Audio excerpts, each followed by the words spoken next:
जय हिंद दोस्तों।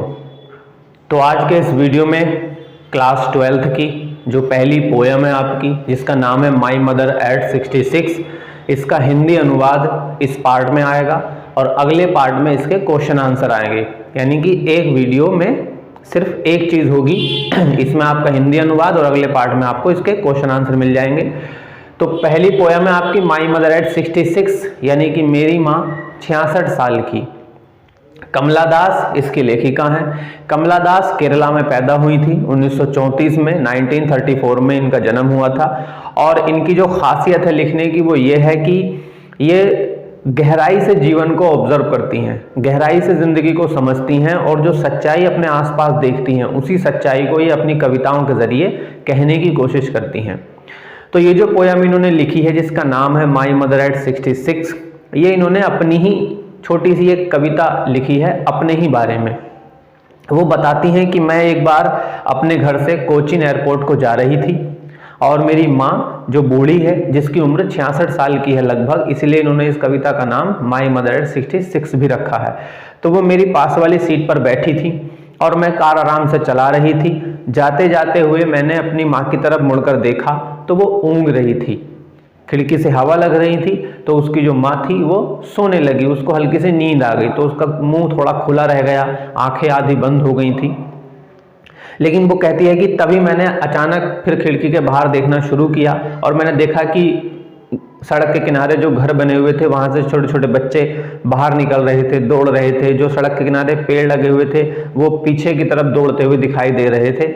और मैं कोचीन एयरपोर्ट पहुंची।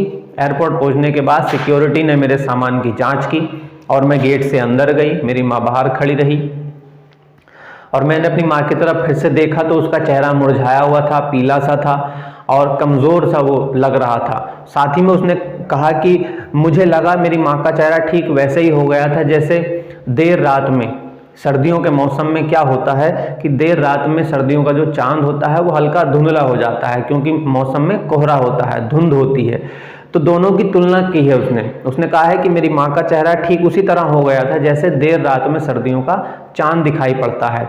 और उसके बाद मैंने अपनी माँ की तरफ देखा और एक डर मुझे महसूस हुआ। वो डर था माँ को खो देने का, क्योंकि माँ बूढ़ी हो गई थी।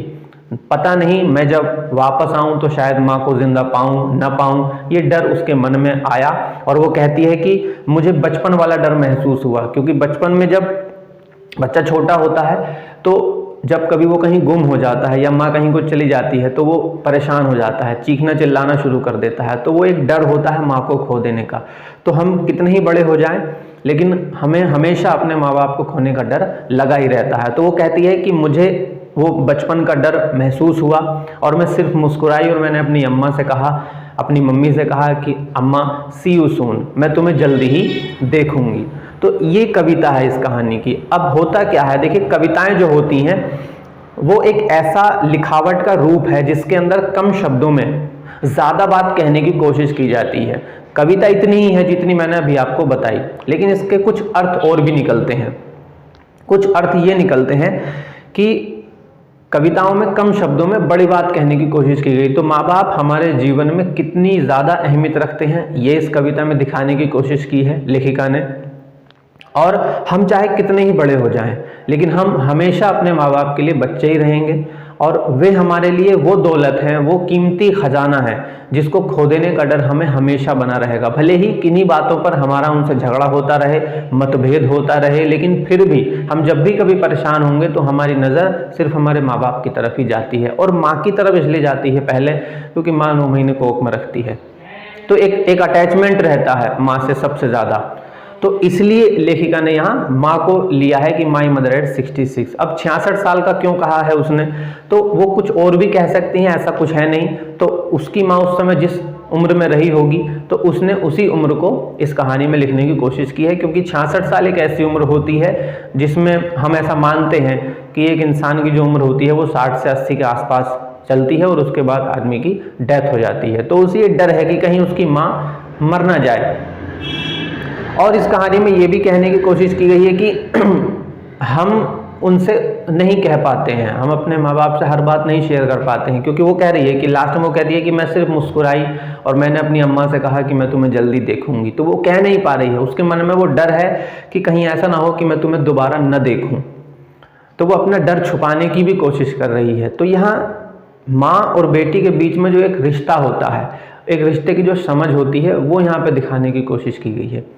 कहानी आसान है, बहुत ही सिंपल सी इसकी स्टोरी है और कुछ सवाल इसमें पूछे जाएंगे। तो क्या सवाल पूछे जा सकते हैं? जैसे सवाल पूछा जा सकता है कि लेखिका कहाँ जा रही है, तो लेखिका अपने घर से कोचीन एयरपोर्ट जा रही है।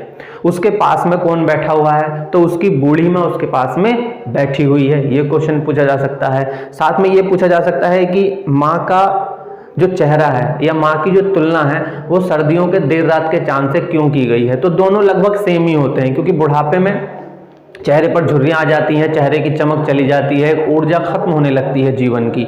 और वैसे ही सर्दियों की रात में अगर आप चांद को देखेंगे तो कोहरे के कारण, धुंध के कारण वो भी धुंधला धुंधला दिखाई पड़ता है। तो दोनों की तुलना लगभग एक आधार मान के की गई है कि दोनों कमजोर दिखते हैं। तो यही हमसे पूछा जा सकता है कि माता की तुलना देर रात के सर्दियों के चांद से क्यों की गई है। तो क्योंकि सर्दियों के देर रात के चांद भी धुंधला दिखता है, कमजोर दिखता है, पीला दिखता है, और उसी तरह से माँ का चेहरा भी कमजोर दिखता है, पीला दिखता है, और इसलिए उन दोनों की तुलना की गई है। तो इस तरह के कुछ सवाल हमसे पूछे जा सकते हैं और अगले पार्ट में मैं सारे के सारे क्वेश्चन और उनके आंसर और उनका अर्थ आपको समझा दूंगा। इस वीडियो में सिर्फ इतना ही।